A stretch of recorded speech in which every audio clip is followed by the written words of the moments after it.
Our South African team's cut out for the Champions Cup. We've just wrapped up the first match day of the Champions Cup, and to be honest, the results weren't great. Yes, the Sharks got a very, very good win, and I think we can put them into sort of their own bucket. But the Stormers and the Bulls were absolutely dismal. Dismal. And on the thumbnail, I said discipline issues. Between the three South African sides, there were 7 yellow cards across all the games. 2 in the Stormers games, 2 in the Bulls game, and 3 in the Sharks game. The Sharks were down to 12 men at a point. So discipline was a massive issue in the first match day of the Champions Cup for the South African sides. And to be honest, I think it's a very, very disappointing result, only having 1 win out of 3, especially when we had 2 home games. Yes, I know the Stormers played in PE and not Cape Town because the Cape Town Sevens is busy going on. But if you looked at that Gqeberha Stadium, it was absolutely packed for a Stormers game because I don't get a lot of rugby there. The support was there for the Stormers and they just didn't show up. I mean, the Stormers' struggles are continuing. They've won only 2 games out of their last 7 games across all competitions.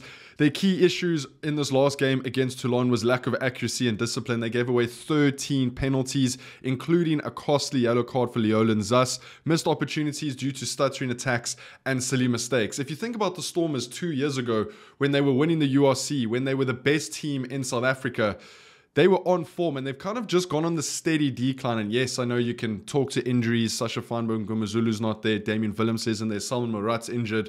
Achieva Diamani went to Racing 92. But they have to be better. I mean, they're playing at home against Toulon, who, to be honest, haven't been in form. They're not the best team that the Stormers are going to face in the Champions Cup. And yes, from a Toulon's perspective, maybe this is the revival for them and that kick they needed, a win in South Africa to sort of get their gears going. But I mean, you look at the likes of Dan Bigger in that Toulon setup, playing number 10.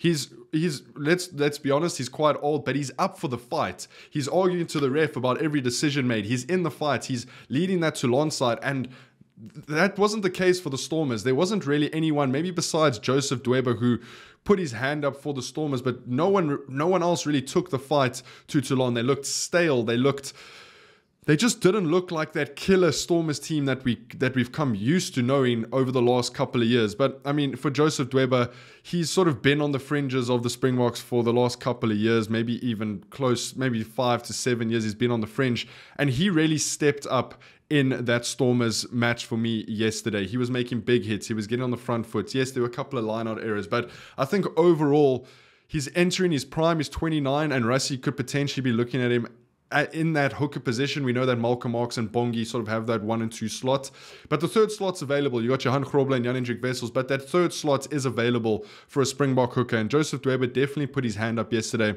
for the Stormers. Yes, Marnie Lebok getting high tackled and Yannick getting sent off for a red card is a debate, but I think that is a red card. I mean, Marnie Lebok went off on a stretcher, so I hope he's fine, because if he's injured and Sasha and Damien Willems are all of a sudden their 3 best playmakers are not going to be on the field, which is going to cause even more problems for the Stormers. But just not a great performance from the Stormers. Very, very disappointing. And I mean, you kind of look at them now with potentially out Marnie, Sasha, and Damien. It's going to be difficult to sort of bounce back from that. They need their key players back, because I think that team runs on key players. Salman Murat, as much gas as people in South Africa give him, is a leader in that side and can sort of get them on the right track. Same as Marnie, same as Damien, same as Sasha Feinberg, Ngumazulu. So the Stormers need to step up. They've got a big game next week against the Harlequins away from home. It's difficult to see them going to England and winning that game. So the Stormers are going to have to turn it around. Let's get on to the more positive side of things, and the Sharks playing against Exeter at home in Durban, the first South African game of the day. And I mean, we know the Sharks lineup. I mean, that front row was Ox, Bongi, Trevor, Springbok. Then you got Earben. Then you got Siyakolisi playing number 8. Then you got Grant Williams, Jordan Hendricks. I mean, there's just Springboks absolutely littered all over the place. Yes, they didn't get off to the greatest of start. They were under a little bit of scoreboard pressure in the first 20 minutes or so.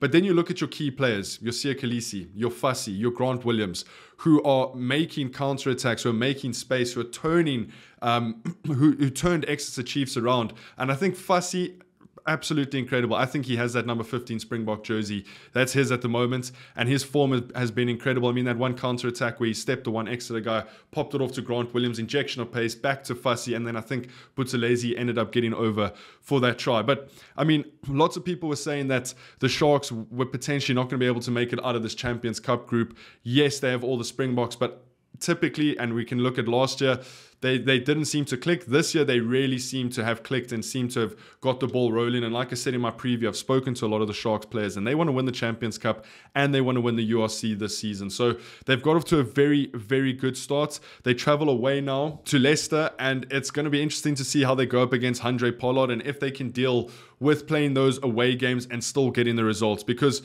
for the Bulls, I mean, the Bulls are arguably the best team in South Africa over the last 1 or 2 years, right? But the problem with the Bulls is that when they play away, they can't emulate the form and the rugby that they can play at Loftus Versfeld. And let me tell you something, you're not going to win the Champions Cup or the URC by only winning home games. So the Bulls really need to sort that out. Yes, the weather is not great in England at the moment, and they were playing in horrendous conditions, but the wind was with them for that first half. It was so easy to keep Saracens pinned back, yet they went into halftime 8-5 down.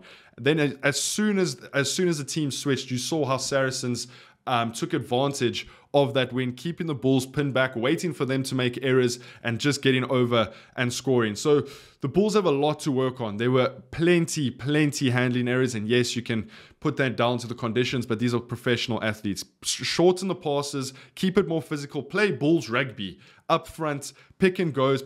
I mean, they have to change their game plan. They can't just play the same rugby that they play at Loftus out in England at Saracens against the likes of Amaro Toji, who's captaining that Saracens side, who, to be honest, absolutely killed the Bulls. I think the final score was 27-5. Let me just make sure. Yeah, 27-5. And I mean, that is not good for the Bulls. I mean, comedy of errors. Yes, you do have a couple of individual performances that were quite good. I thought Sebastian de Klerk on the wing was the hardest working backline player. He was making his tackles. He was getting back. He did end up getting a yellow card, but I think we'll forgive him for that. Willie Leroux had glimpses of brilliance.